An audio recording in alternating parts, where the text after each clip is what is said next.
This ascension is achieved through the same geometric transformation that C.G. Jung's soul undergoes in his archetypal journey through the Red Book.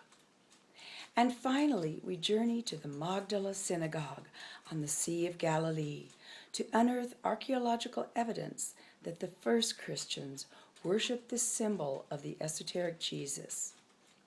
At the dig of this 1st century CE synagogue, we find the altar stone at which Jesus delivered his sermons to Mary and the other disciples. On the upper surface of the Magdala stone, facing heavenward, is a carved image of the seed of life, our esoteric Jesus, signifying not only the birth of Jesus as the genesis of creation, but also his divine marriage through Holy Spirit.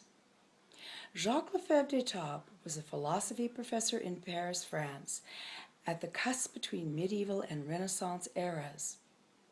At that time, the politicized church rejected previously interfaith esoteric symbols, seen for instance on the facade of the 13th century Franciscan Basilica di Santa Croce, where the form of a hexagram is the central balance point over the entrance. At that time, the hexagram symbol was also associated with Jewish magic or Kabbalah. Yet in the 15th century, it began to symbolize Judaism as a whole and was used as a means to demarcate Jews from Christians. This hexagram, heptaplus or sixfold Genesis of creation, is described in his 1493 treatise De Magia Naturali, on natural magic. LaFevers portrays the mystical union of God and man through the coincidence of opposites, the relationship between the all of God above and the nothing of man below.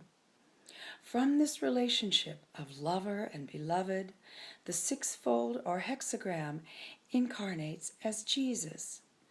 The heptaplus or sevenfold is always God's day of rest, symbolized by the one circle encompassing the sixfold creation.